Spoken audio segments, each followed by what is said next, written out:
we have to have the correct perspective when we lose money. We know that sometimes a person loses money and he sits there and mourns, he sits there and cries, he gets upset, why did Hashem do this to me? He has to realize that the Kadosh Baruch Hu, he really saved you from many things. For example, the Peleitz writes, there's a story with the Yeshua ben Levi. The Gemara tells us that Eliyahu Navi accompanied Eliyahu Navi one time, and they visited the house of a poor man. And this poor man invited them in. He gave them a lot of hospitality. That night, Eliyahu Navi went and killed the poor man's cow. So then the Rabbi Yeshua didn't understand. I don't understand. Why did you kill the guy? He was such a nice guy.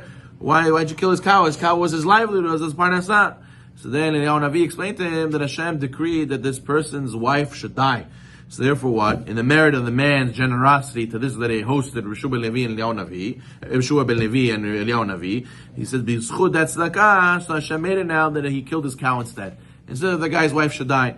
So therefore, you see, really we saved him. Really did this something good. The Peleitz says another story about a person who was spent a lot of money that his son should become an astrologer. So then the astrologer came home, he knew all his stuff, he was an expert fortune teller. So he asked the son, so tell me what's going to be with me, the father asked. And he looked at the sky and he told his father, Abba, you have to be careful, your horse, I see in the stars, your horse is supposed to die. So then the father said, thank you so much for telling me. He went quickly and he sold the horse and he got some money for it. Then he told his son, now what? He says, now I see in the stars that your house is going to burn down. So he went and he quickly sold his house, he moved somewhere else, and he said, thank God I saved myself from my house burning down. And then afterwards he saw the stars again, and he said, what did you see? He said, I don't know how to tell you this, but I'm sorry, but it looks like in the stars you're going to die. You yourself are going to die. And he says, what can I do? There's nothing to do already, it's written in the stars. And then it ended up being that he couldn't avert this gezerah, this decree. So therefore what? But the mistake of the whole point of the story was that he should have took the hit. He should have took the hit with the horse, then that would stop it, and that's it, it would be done. Since he avoided it and didn't try to avoid that hit, so now made it that his house was going to burn down. He avoided that hit also. He said, I don't want to suffer a loss. Ended up being that his whole life had to be the loss that he had to endure. So you see that a person should look at the hits he gets as, thank God on this and not on my house. Thank God on this and not on my wife. Thank God on this and not on my life.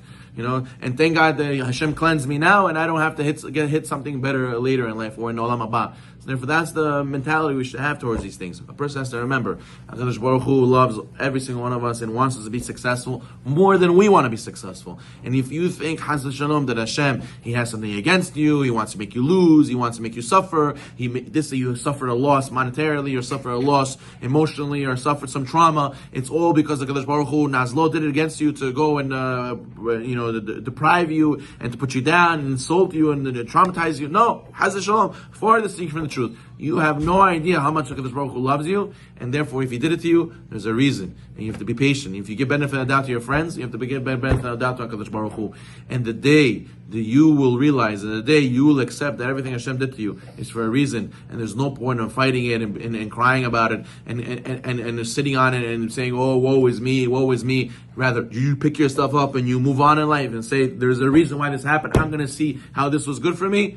That's when you're going to see a lot of bracha and tzedakah in your life. When you're going to be able to take your trauma and live from it and continue from it and make you stronger. And there's a reason, and you have to realize we're all in the middle of the story. The story's not over. So therefore, how can we judge HaKadosh Baruch Hu?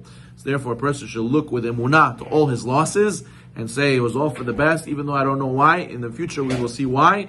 But a person like this, he can endure a lot. For example, there's a famous mashal I always heard. There was a guy who has no emunah. He gets into the little fender bender. He throws open the door. What does he say? Where'd you get your license? Walmart? What's wrong with you? This, that. He starts cursing off the guy. But then a guy who has emunah, he gets in the little fender bender. He says, okay, I'm sorry, He doesn't get upset. The guy, he says, if this was meant from Shamayim, it wouldn't be this guy, it'll be another guy. He's saying, thank God on my car, not on me, kapara avonot. The guy's looking at the Jew like, how's he smiling? Everything's okay. He's smiling. He gives me his insurance. He says, kapara avonot. I don't know what this guy's saying. He fell off the moon. But what? The Torah gives us tools to be able to pass and continue through all this difficulty, because we realize everything. Kol David Rahmana L'Tavavid. That's halakha in Shulchan Aruch, Siman Resh Lamed, Seif Hey, chapter 230, section 5. It says in Shulchan Aruch, a person has to say everything God does is for the best. How do you know? You don't always know, but you have to say it nonetheless and believe. HaKadosh Baruch Hu only does good. He only wants to do good. You don't see it now, you will see it soon. Baruch